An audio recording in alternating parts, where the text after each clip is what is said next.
नमस्कार, प्रणाम। मैं हूं सिकंदर कुमार और आप देख रहे हैं हमारा फेसबुक पेज sikandarlist@gmail.com पर। लिए आप हमारे यूट्यूब चैनल टेलीकॉम ग्रुप पर भी इस वीडियो को देखेंगे। दरअसल अगर वीडियो पसंद आए तो हमारे पेज को फॉलो कीजिए और खूब भर भर के शेयर कीजिए ताकि इस प्रकार की वीडियो आपके साथ में हमेशा मिलता रहे और आपकी खुशियों में मैं हमेशा शामिल होता रहूँ।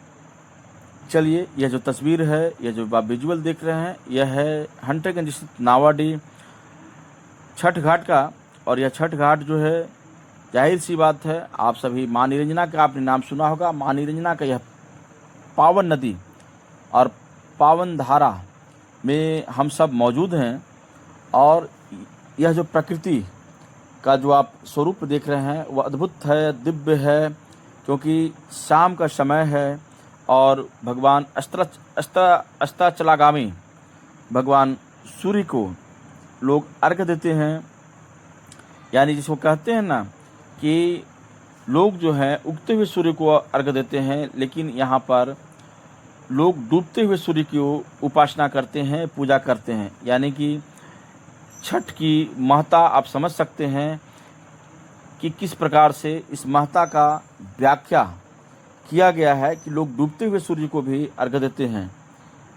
ऐसे में यह जो नावाडीह का आप जो पंडाल देख रहे हैं, नावाडीह में जो लाइटिंग की व्यवस्था है वह भी बहुत ही सुंदर तरीके से, बहुत ही अद्भुत और दिव्य तरीके से लगाया गया है। इसमें बहुत सारे स्वयंसेवक लोगों का एक अपनी ओपिनियन है, अपना राय है और वह अपने तरीके से कार्य को अंजाम दे रहे हैं।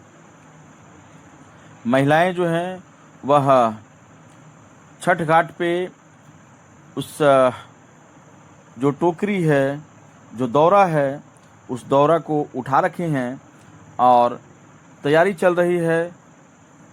दौरा में लाए फल, फूल और नैवेद्यम व सामग्री को भगवान के सामने प्रस्तुत करना, भगवान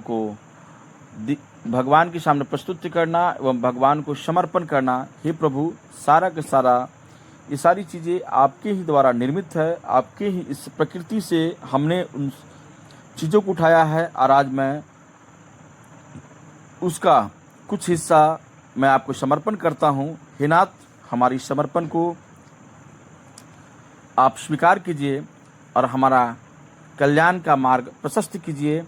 अद्भुत और दिव्य नज़ारा, बच्चे और बच्चियाँ काफ़ी इंजॉइंग मोड में, लोग हंस रहे हैं, खेल रहे हैं, क्योंकि छठ एक ऐसा त्यौहार ही है जो कि प्रकृति का त्यौहार है। अब प्रकृति में यहाँ एक तरफ जल की बात हो रही है तो दूसरी तरफ जो है अग्नि और तीसरी तरफ जो है महाप्रकाश की बात हो रही है।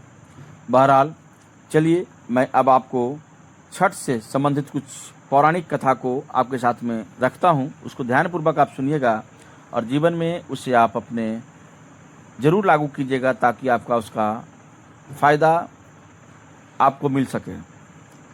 सनातन परंपरा में छठ महापर्व केवल धार्मिक अनुष्ठान नहीं बल्कि जीवन दर्शन, आत्मशुद्धि और सामाजिक सामंजस्य का महोत्सव है। छठ द्वारा सूर्योपासना और षष्ठी देवी की आराधना का अद्वितीय संगम है। यह विशेष रूप से बिहार, झारखंड, पूर्वी उत्तर प्रदेश और नेपाल के तराई क्षेत्र का पर्व है, परंतु आज प्रवासी भारतीय समुदाय के कारण यह विश्वव्यापी बन चुका है। छठ पूजा की सबसे बड़ी विशेषता यह है कि प्राकृतिक आराधना व मूर्ति पूजा नहीं बल्कि सूर्य और जल की उपासना है। कठोर व्रत नियम एवं 4 दिन का तप, ब्रह्मचार्य, निराहार और संयम से जुड़े इस महापर्व में भगवान सूर्य की पूजा का क्या महत्व है, आइए इस घटना पर हम स्पष्ट करते हैं और इसको हम बताते हैं। हिंदू मान्यता के अनुसार सूर्य देव की आराधना से कर्ण का जन्म हुआ। द्रौपदी ने सूर्य देव से अक्षय पात्र प्राप्त किया। इससे सूर्य देव की अन्नदाता और पालनकर्ता का स्वरूप की पुष्टि होती है। पुराणों में षष्ठी देवी और स्कंद पुराण में कार्तिक शुक्ल षष्ठी पर सूर्य पूजन से पाप नाश होता है। मार्कंडेय पुराण में षष्ठया पूजन मात्र ने सर्व पापः प्रमुच्यते है। पद्म पुराण में कार्तिक मास में स्नान करने के बाद तन मन से शुद्ध होकर सूर्य की अर्घ्य देने का विधान है। यहाँ छठ व्रत का स्पष्ट पौराणिक स्वरूप मिलता है। श्रीमद् भागवत महापुराण भागवत में सूर्यवंश की महिमा वर्णित है। सूर्यवंशः प्रजा सृष्टय लोकानाम चानु ग्राहार्थिना। इससे छठ व्रत की सूर्यवंशी परंपरा की पुष्टि होती है। लोक परंपरा 4 दिनों का विधान है, जिसमें नहाय खाए, खरना, संध्या अर्घ, उषा अर्घ, लोकगीत, आस्था और सामाजिक एकता इस व्रत को जन जन का महापर्व बना देते हैं। सनातन धर्म में उषा और प्रत्युषा को सूर्य की पत्नियां माना जाता है, जो सूर्य की शक्तियों के स्रोत हैं। उषा सूर्य की पहली किरण का प्रतिनिधित्व करती हैं और प्रत्युषा अंतिम किरण का, जो क्रमशः सूर्योदय और सूर्यास्त को दर्शाती है। एक बार मैं पुनः आपको बता रहा हूँ कि सनातन में उषा और प्रत्युषा का सूर्य की पत्नियां माना जाता है, जो सूर्य की शक्तियों के स्रोत हैं।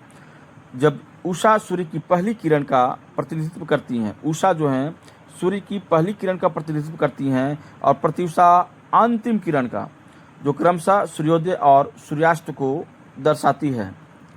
उषा एक वैदिक देवी है, जिनका उल्लेख ऋग्वेद में मिलता है और वह सूर्य देव की देवी हैं, जबकि प्रत्युषा गोधूली या संध्या कालीन की देवी हैं, जो शाम की अंतिम किरणों का प्रतीक है। छठ महापर्व का ज्योतिषीय पक्ष इसे और भी महत्वपूर्ण बनाता है। ज्योतिष में सूर्य आत्मा, पिता, तेज, स्वास्थ्य और शासन के कारक हैं। नीच अथवा अशुभ स्थिति में नेत्र दोष, अस्थि रोग, आत्मबल की कमी, चर्म रोग, अप्रतिष्ठा के कारक होते हैं। कार्तिक महीने में सूर्य तुला राशि के नीच में के होते हैं। नीचस्थ सूर्य रहने कारण सूर्य की उपासना इस महीने में परम आवश्यक है। मार्कंडे पुराण में कहा गया है, षष्ट्या पूजना मातृन सर्वरोगः प्रमुच्यते। कार्तिक महीने में षष्ठी तिथि को सूर्य पूजन करने से शारीरिक, मानसिक और पारिवारिक रोग शांति हेतु उत्तम मानी जाती है। ज्योतिष के अनुसार रोग नाश, दीर्घायु, संतति, पितृदोष, शांति, आत्मबल और तेज की वृद्धि आदि के लिए छठ व्रत की पूजा में की जाने वाली सूर्योपासना लोकानुकूल उपाय है। सूर्य की उपासना जो आदि काल से ही नहीं केवल हमारे देश में बल्कि विश्व के विभिन्न हिस्सों में भक्ति एवं श्रद्धा के साथ की जाती है। ऋग्वेद में कहा गया है कि सूर्य आत्मा जगत अस्थुस्रह अर्थात सूर्य अस्थवर और जंगम की आत्मा है। वेदादि पुराण आदि में सूर्य को परमात्मा, अंतरात्मा आदि से प्रतिपादित किया गया है। ज्योतिष के अनुसार सप्तमी तिथि के स्वामी भगवान सूर्य होते हैं, जिनकी पूजा सकाम और निष्काम दोनों भाव से किया जाता है। भारत में सूर्योपासना ऋग्वेद काल से होती आ रही है। मध्यकाल तक छठ सूर्योपासना व्यवस्थित पर्व के रूप में प्रतिष्ठित हो गया, जो अभी तक जारी है। छठ पर्व के संबंध में एक कथा स्कंद देवता के जन्म से जुड़ी हुई है। गंगा देवी ने एक स्कंधाकार बालक को जन्म लिया, जिसे सरकंड के वन में छोड़ दिया।